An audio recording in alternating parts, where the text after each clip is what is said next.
Welcome, welcome. This is episode 4. It's easy to keep count at this point because we're only a few episodes in, but at some point I'm going to forget which episode it is when I announce that at the start. Do you reckon? No, I'll keep track every time. Yeah. Yeah. I can Oh, keep no. a little tally if that's a genuine problem. Oh no.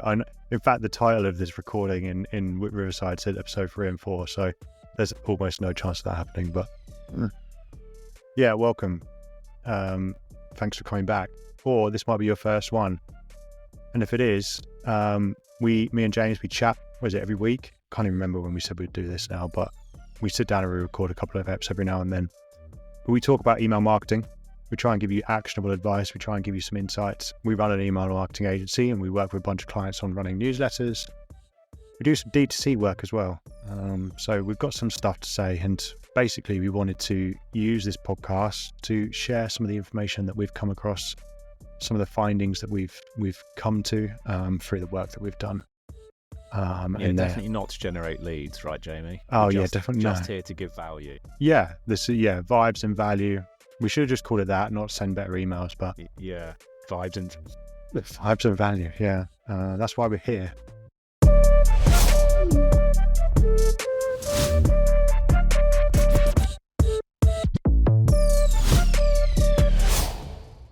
So, what do you want to talk about this time? So we're going to talk about send frequency, which, interestingly, is one of the most commonly asked questions that I receive from our clients.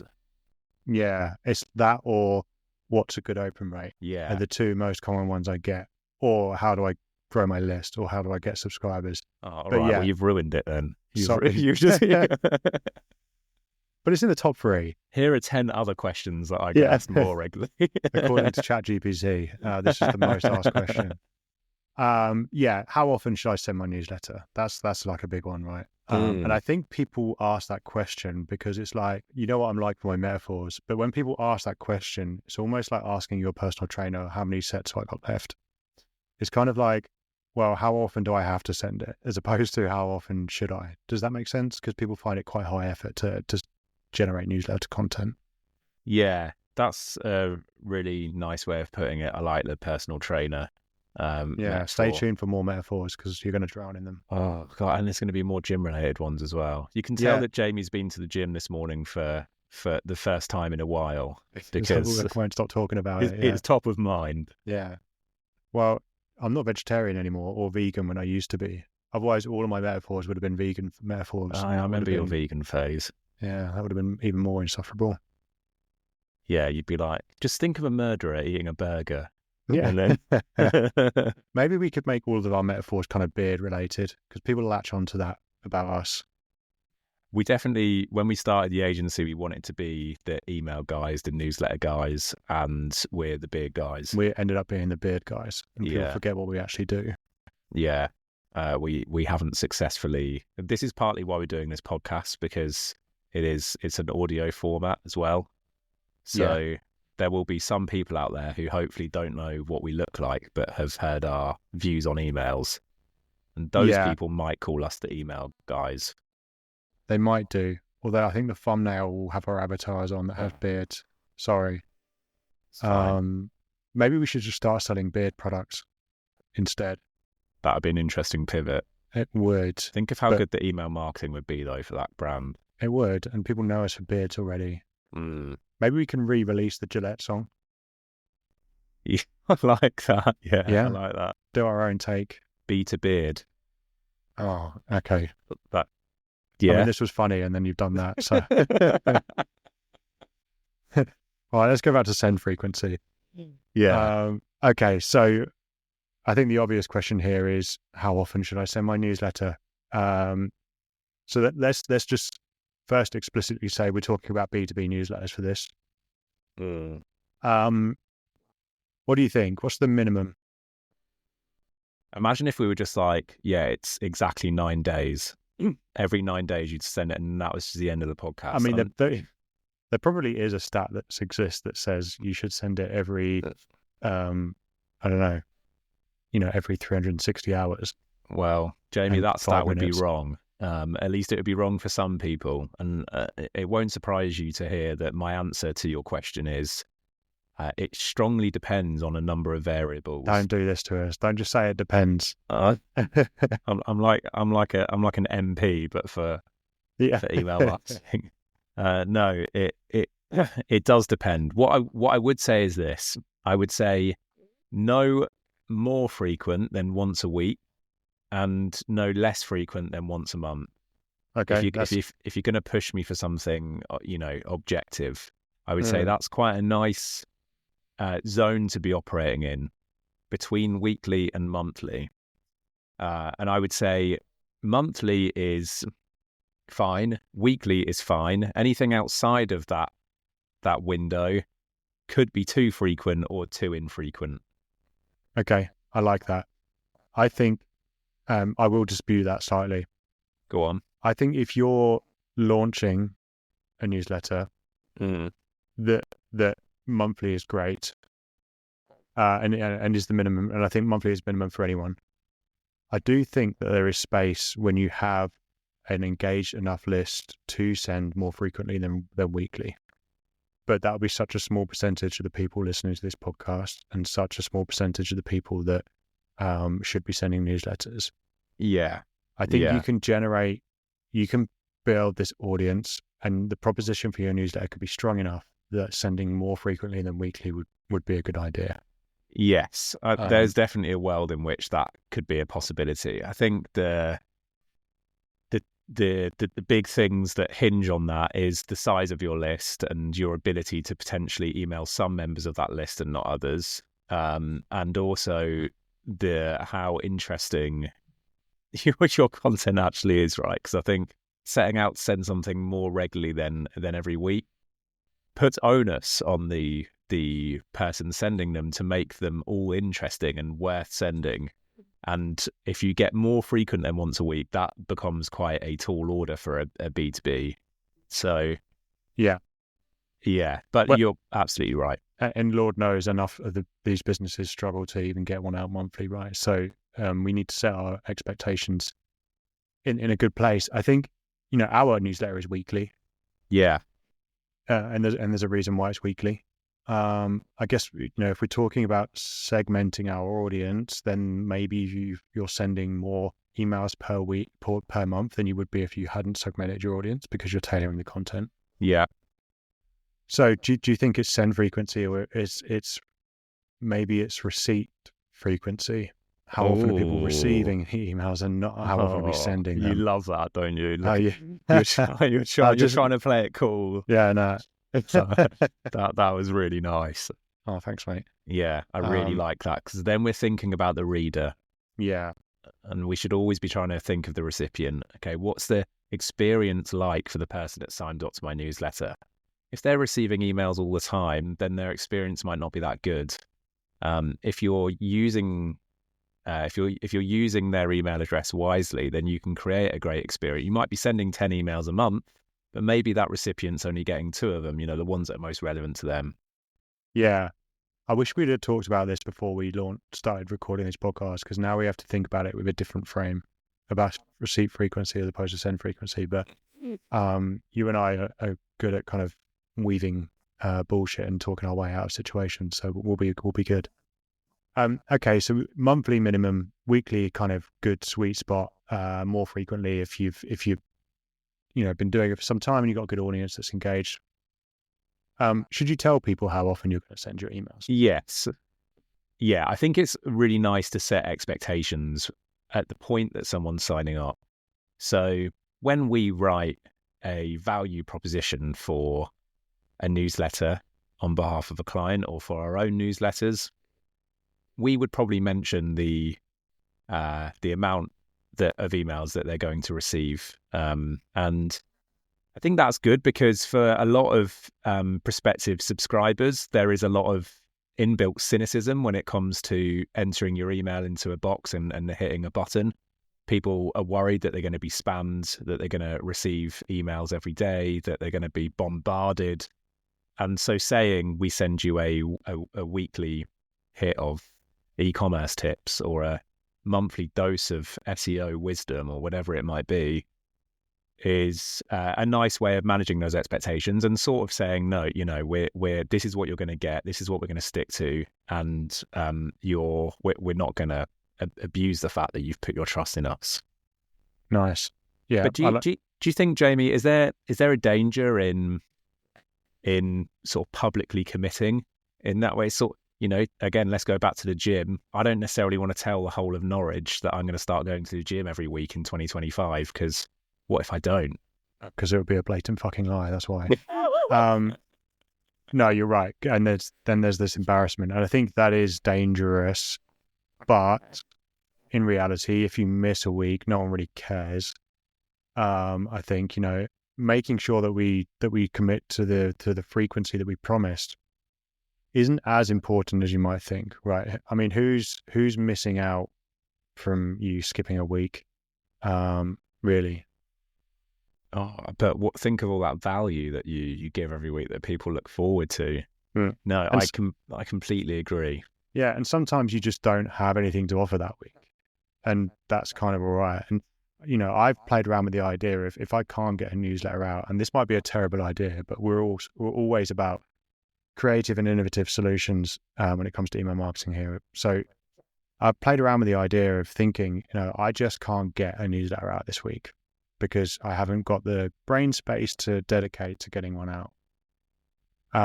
So why don't I just send one and say that, and maybe point them something else helpful that's really low effort for me to get, and then say, you know what, see you next time, kind of thing.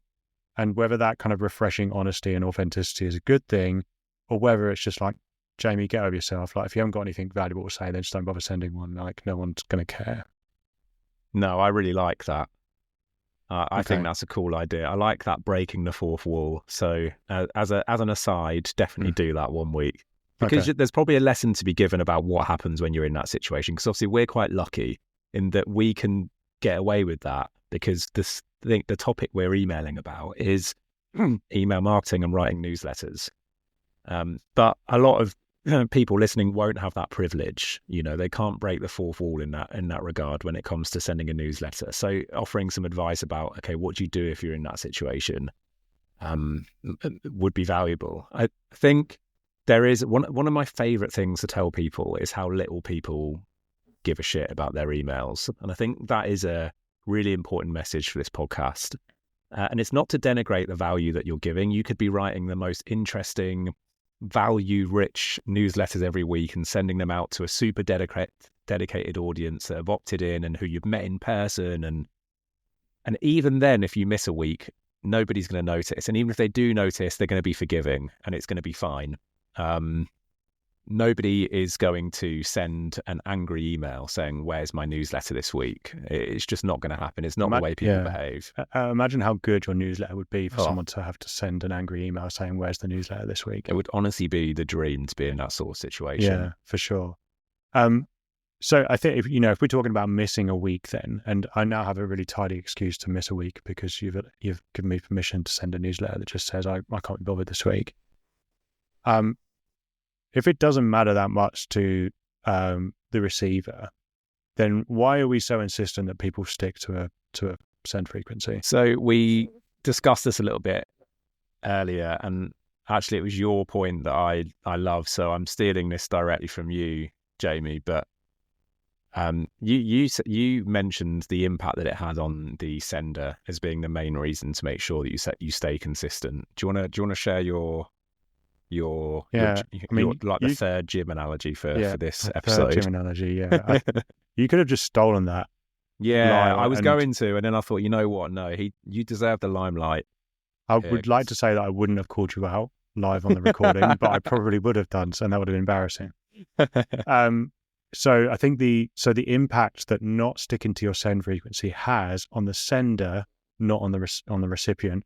I think what I was talking about when we spoke about that before off air is that if we go back to the gym analogy again, apologies, if I miss a week in the gym, it doesn't impact my progress that much if I'm then going most weeks after that.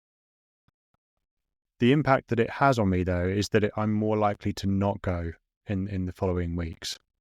So it's less about the impact that missing 1 week has on your email marketing or when you go to the gym. It's more about the impact that it has on the likelihood that you're going to skip other weeks in the future. So it's a discipline thing. And so by missing a week, and actually I kind of like that. If we tie it back to the idea that I had about sending an email that's just kind of almost like a placeholder, kind of break the fourth wall email when you haven't got something to send that week. I quite like that because you still are ticking that box and you're still kind of servicing that kind of discipline of getting something out that week, right? You're kind of doing it still.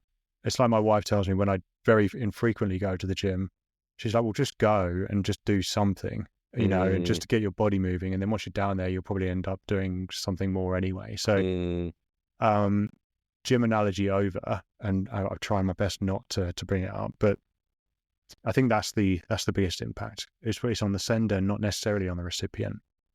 Yeah, and I think that's really nice. I think where people worry is not. People do worry about missing a newsletter, and that can be a legit fear. But in order to miss newsletters, you have to have already established a pretty regular cadence. So that's quite a nice position to have. If we're thinking about the listener who isn't yet running a newsletter or is sending a newsletter, once every 3.5 months, whenever they sort of remember, and they're sitting down and thinking to themselves, okay, I think I could do like a once a week newsletter, but I'm worried about pissing people off. I'm worried that I'm going to be a pest in their inbox. What do you say to them? How do you alleviate that concern? Just don't be a pest. I think I think if you're pestering someone or if you're worried about how frequently you're sending, it's more to do with what you're sending than how often. Usually, I think I'm always tempted to go to the analogy route because I think that's how I like to think. But so I'll try not to. But I think it's if we think about people getting annoyed at what they're getting and receiving. It might be frequency, but I would challenge that. I would say that if the content was good enough and relevant enough, that it would be okay to send as frequently as you need to. I think it's when the content is shite that people get annoyed. And so I think that's what comes first. Look, don't get me wrong. If someone was sending me really, really great content and it was twice a day, that might be a bit much. So there is a limit to that, but I would challenge it. I would say the quality of the content is what will piss people off first. That's a great point. And I think the reason why you would challenge even valuable content if it was too frequent is that ultimately you only have so much time in a day, right? Like you don't spend as much as you probably like to. You can't spend your whole day in your inbox reading newsletters that you've subscribed to. It's just not going to happen. And for the majority of B2B email lists, the people that are on those are going to be hardworking, in inverted commas, perhaps professionals who have a sea of emails that they need to get through on any given day, who have emails that will be incredibly urgent coming from, maybe their boss or their juniors, and around projects that they're working on, etc. Things that they absolutely have to open and reply to. And so your email, however good it is always going to be peripheral to some extent, and it is always going to occupy the sort of the recreational side of the inbox, as opposed to the I absolutely must get to this before the end of the day, otherwise I'm toast. Yeah, and people have a tolerance, right? And that's kind of what you're touching on there. People have a tolerance, and if we imagine for a second, maybe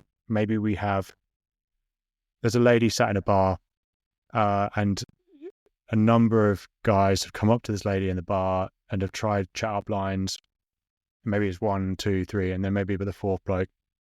And maybe the fifth bloke has the most interesting thing to say and would be the greatest match for this lady at the bar.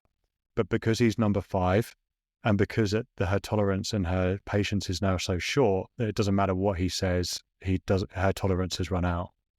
So it's also about the context of someone's day, not just the content either. When people are getting pissed off. So, there are so many variables when we think about marketing as a whole, and specifically email marketing, because we're coming into an inbox And for a lot of people, an inbox is someone's to-do list in the B2B space. I'm judging how busy my day is based on how many emails I've got, or how far I am behind based on how many unread emails I've got in my inbox.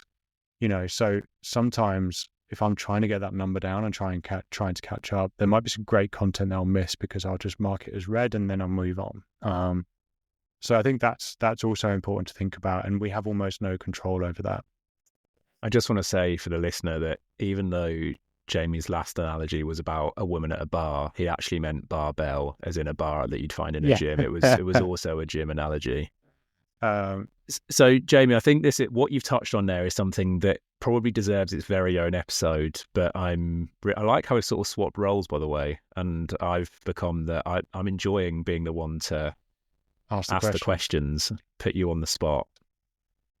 This is probably something that we ought to touch on properly, but I want to quickly touch on it here. Is there a best time of the day or best day of the week to send our emails, given what you've just said about how someone's day might be going in the B2B space? Jesus Christ. I wish we hadn't swapped roles. I wish it was me that was asking you that question.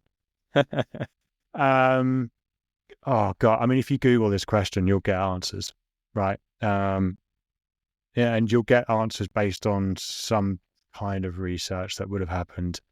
I think the best research for finding out when the best day and time for you to send your email is the research that you conduct yourself, because no business is like you and no audience is like yours. So I would encourage everyone to do their own research on this. And look, email platforms make that incredibly easy to do. All you have to do is send it at a different time and then look at the metrics. There's no point sending 2 emails, one at one time, one at another time, and thinking that you've got it sussed either. We're talking about testing these things over months, over lots and lots of campaigns, and then identifying trends, because there are lots of anomalies. My feeling is, if you're in the B2B space, sending newsletters, it's got to be in the week. And for me, I like sending them mid-morning or mid-afternoon. You could talk yourself into any time of day being the best time of day, because you could be like, oh, well, people don't want them at 9 o'clock because that's when they first log on and they're trying to address their other stuff. Or people won't want them at 12 o'clock because they'll be out at lunch. Or, and you could talk about all these different reasons, but all of those reasons are just a hypothesis until you actually test it and find out what the results are telling you. You're writing and sending pretty much, most of the emails that we do for our clients. So you have the benefit of sending. We send dozens of newsletters every single month. And on top of that, dozens of campaigns that aren't necessarily newsletters. Is there a trend that you've identified, or at least some insight as to why you shouldn't just pick a time and because Google tells you and stick to it? No, is the short answer. And that in and of itself is all the insight you need about why you shouldn't just Google this and sort of take that as gospel, because through all of the emails that we've ever sent, and it would be thousands since we started as an agency, we have never observed a categorical best or worst time to send a B2B newsletter. Now, what we have observed is a good time to send a newsletter for a particular list, but that doesn't necessarily translate to this other B2B business that we're running a newsletter for. And so, for example, to borrow an incredibly basic illustration, if you're sending an email to a PR audience, let's say that you run a PR consultancy or something, and so the people on your list are people who are responsible for PR, they're in-house PRs. You probably don't want to be sending that newsletter at 9 a.m. because most people in PR are reading newspapers and catching up on industry news every morning and having company briefings where they talk about what's happened overnight, etc. And their head is not going to be where you want it to be to read your newsletter and engage. So you probably want to be thinking about sending in the afternoon. So there are also industry considerations here. And I suppose the best thing to do if I was if I was listening to this and thinking, okay, well, this doesn't really help me because I'm not a PR consultancy and I still want to know, I would think very carefully, literally look at the people, look at the individuals on your list. Don't scroll through the whole lot, but have a look at, 10, 20. Think about them. Like, what do they do? What sort of businesses do they work at? What does their day look like? And start from there, because depending on your industry or the people on your list, if you're targeting CEOs, there might be a greater chance that they're reading emails outside of work hours than if you're targeting interns who are only part-time. So there's all kinds of considerations here. I like that. I think what about setting or stating the time and day that you're going to send your email as part of the proposition for your newsletter? So, I mean, you could call it, there was a newsletter that I think I am still subscribed to it. I don't know if I've had one for very recently, so I should probably contact him and say, what's your send frequency doing? But it was something along the lines of like agency espresso. And so the idea of it was that it was in the morning before work started and it was very short. I quite like that idea. It's not enough to make a successful newsletter on its own, but making the send time part of the proposition. And I think you can only really do that if you know your audience properly. Yes, absolutely. I think one of the most famous and widely known examples of this is Morning Brew, which is the same principle. And yeah, I really like that, because you're managing expectations, you're holding yourself accountable as well, and also it by selecting a time, like I can hear agency espresso, and that's sent before the working day, and I can sort of start to build an idea of what kind of content that's going to be sending. I know, for example, that's not going to be an email that's going to take me half an hour to read. It's probably going to be quite concise, something that I can literally read whilst I'm sipping on my espressos. Are the little ones, aren't they? Like the shots. Yeah. And it's just not a shot. I mean, it kind of is a shot, but it's not. Yeah, you don't drink it in a shot glass. You don't slam it. Yeah, you don't slam it. Yeah. So I think it's a great way of framing the value that you're gonna give as well, and if nothing else, it's a way of sort of creating a bit of a brand around your newsletter. They're the morning guys. And if nothing else aside, it also sounds like a Sabrina Carpenter song as well. Agency Espresso. That's probably the best. Imagine that sounds like some sort of cringe cover that like agency founders do of a song, like, what's the agency espresso? Yeah. And then it's really rubbish. Yeah. Let's put that on the list for next year. We should do it. Yeah.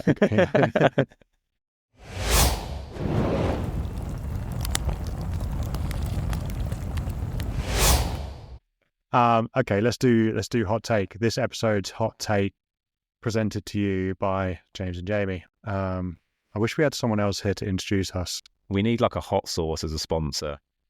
Yeah. Like some, like sponsored the hot sauce, like brought to you by Sriracha sauce or something. I mean, that'd be very high profile. Yeah. Let's work on that. We could just pretend. Get someone to sponsor Hot Take. Coleman's Mustard. Yeah. Because we're Norwich based. Yeah. Coleman's, if you're listening, do you want to sponsor Hot Take? They're not, mate. Don't worry. Okay, this week's hot take.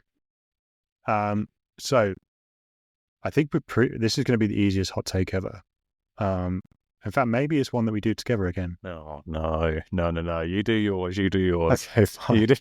I want to think about mine because I might go for something hipster. Okay, fine. How often you're going to have the craft IPA of hot takes this week? It better be hoppy. Hot takes. Okay, how often should you send your newsletter? I think we've asked that question already, but let's do it succinctly in a very short kind of hot take. Minimum monthly, ideally weekly. That's my hot take. I mean, it's not even that hot. It's like a lukewarm take at this point. I mean, it was hot when I said it at the start of the podcast, but yeah, it's cooled down since we didn't put it in the thermos. I've got a sloppy second take. Okay, my hot take, I'll go for something a little bit edgy then, just so that I'm not repeating it. Mine is look at your audience, think about when they're... look at your audience and think about how often they want to hear from you. Nice. Cool. I know how much that pained you to keep that succinct. I could really see did. I could see the caveats and the analogy. Well done, mate. I'm proud of you. That was almost just one sentence. I think it was one sentence. Yeah. I'm going to click this button and hopefully it does this. That's who we are, the Inbox Well Club. If you don't have the benefit of seeing this if you're listening it on audio, but a little link pops up when I press a button and it makes you feel like a 5-star producer. But that's who we are. We're the Inbox Club. Website is www.theinbox.club. We're email marketers, if that's not already obvious. Is there anything else you want to say before we end this episode? It'd be worrying if, having listened to this podcast, people were still unaware of the fact that we are email marketers. I mean, we do have a penchant for chatting shit before we actually jump into the subject matter, but that's part of the charm, right? That's what we're saying. Yeah. That's the MO. It's the strategy. Cool. Thanks for listening. We'll catch you next time. Thank you.